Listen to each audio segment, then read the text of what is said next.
As you know, a lot of big talk, East Chicago Central history, man, about who's the best players that ever come through. And your name has been mentioned a lot. When I say a lot, I'm talking about in every conversation, Donta Smith name comes up. I want to get from you is, who do you think is the best player in football history ever, East Chicago Central? Football history? East Chicago Central. Um, Don't be biased. Because I'm gonna tell you right now, of course, you know we hear Ping, Martel France, Royce Robertson, Robert Smith. Then we hear Donta Smith, and a lot of people say you are the best because you dominated on both sides of the ball, 2 years in a row, good competition. Stats don't lie. You went D1. How do you feel about that? I mean, I can see how some people, would definitely pick me. I played, offense and defense. I think I came off the field maybe for like kickoff team or something like that. I think it was the only play I wasn't on the field.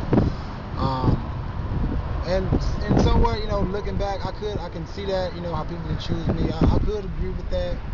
But, there was other, great athletes as well, like my brother, Ping, Keon Jackson. But, so are you saying you're not the best? I ain't say that, but I'm saying I'm one of the best. You know what I'm saying? I like to let people kind of choose that. I kind of take a back seat to, when it comes to, the label on me is, if I'm the best, because, I've been old through my life, has been a modest guy. So, and that was kind of been my attitude at Central or in at Ball State. I try to be the best, but at the same time, I'm one of those guys that I'm not going to be loud about it. I'm just going to, let my stats talk, or, let the film talk, or, let what happens on the field do all the talking. Okay, so you're saying that you're not the best, but you're one of the best to ever come through. So are you saying you're the best linebacker ever? I mean, you won two-time Defensive Player of the Year. Never been done in Central history. I guess you got the stats. I guess you could say that. I don't. I would like to say I was like one of the best. I would like to say I'm the best. I would rather hear other people tell me that I'm the best than me say it, because that just ain't me. So I'm not the one to say, oh, I'm the best. I'm the best at Central. That ain't my style. I'm just like hey, if people think I was the best, then hey, All right. I think I was one of the greatest players though that played there. I think a lot of kids looked up to me growing up that played football. When I went to Central, it was crazy. That's Donta Smith. That's Donta Smith coming back. Hey, what's up? Kids I didn't even know. That they knew me because they heard about. So I mean that's a great feeling. To have when you come back, or just to come back. A couple of years ago, when Coach AJ was coaching at Central, I came out and went to some of the games, and it was amazing that these kids still knew. I'm 10 years older than most of these kids, and they know who I am. Gotcha. So I think that would speak for itself, or just the conversations that people would have. Gotcha. What are you currently doing right now? Right now, I'm a juvenile counselor for Cook County Juvenile Detention Center over in Chicago. I've been there for about a year and a half. I have another part-time job I work on weekends. I'm not working there as pretty much doing the same thing in a residential home. Okay. And I just became a landowner. I bought a building out in Chicago, so I own some property. So trying to do pretty good for myself. So I'm trying to just taking my life in strides at a time and just kind of have fun. You're a proud father, right? Yes. No doubt. So you got a girl, yes. Baby girl? Yes. Okay. What is one motto that you always live by? One motto, be the best you can be. Don't what if, because You never know what could have happened if you would have, either went all out on that sprint or you did your homework that night. Leave it all out. No, don't what if.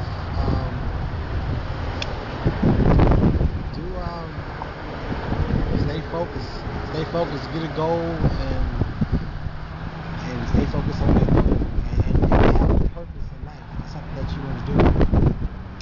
Because like most of the people who are watching this are athletes. Or younger athletes. So have a backup plan. Have a plan B. If football isn't going to be there, what you gonna do? Don't what if. I don't what if every day about what if I would have not got hurt, or if I would have been pro. Those days behind me now. I'm living it now right now. So to all you younger athletes, make sure that you're doing your homework. You got a plan B, because basketball, track, and football is all fun, and you're gonna enjoy it. And you're gonna have fun with that. But at the end of the day, you're gonna need a 9 to 5. You're gonna need a job. You're gonna need your education. Go to college, get your degree. Don't what if. There's a lot of cats I see that they what if. They come back, they're not doing nothing with their lives. So I would say, man, make the best out of every situation that you got. Whether it's you going to a D2 school and you playing sports, or you going to a Division I school, whatever. Every school has their own distractions. You go to a D1 school, you're going to have all these people in your ear. To go to a D2 school, you might have to be a little extra motivated, because you're not going to have that fan base that's going to be there. So, make the best out of every situation that you get, and don't take nothing for granted. Don't take nothing or nobody for granted. Be grateful for the opportunity, the athletic talent you got, your smarts, everything, your intelligence. Make sure that you just take advantage of everything that you got, because it's not going to come twice. And once football is gone, basketball is gone, track is gone, it's gone. It's not coming back. You play your last college game, your last high school game is gone. It's not coming back. So make the best out of the situation. So last year or whatever, if I had been in the weight room every day and did all my stuff I would have did in school, I would have been the greatest. Don't do that. Make the best out of the situation. If it don't work out, it don't work out. A lot of people had expectations for me to be, go pro, and I heard all this stuff, but I'm satisfied with my life I live. I'm satisfied with going to Ball State and getting a degree. I'm satisfied with the people that I met in my life and the opportunities that I had and the ones that I took advantage of. And I'm grateful for the ones that I didn't take advantage of, because I learned from it. So make sure that you learn something from everything that you come across, every opportunity that you get. Hey Donta, man, I want to thank you, man, for this opportunity. Talking to you, man. Hopefully we can get you on there again in the near future. Hey, man, you're a great player, and most important, you're a great person. This is Athlete Lives Network. Once an athlete, always an athlete. Thanks, man. All right, man. All right, man. Yeah, that was good. That was good. Man. Thank you for watching Athletes Lives Network exclusive interviews. We will have more exciting interviews to come as we journey across the state of Indiana to look into the lives of former, present, and future athletes. You can follow us on our website at www.athletelives.com, or follow us on Twitter at twitter.com/athletelives. Remember, once an athlete, always an athlete.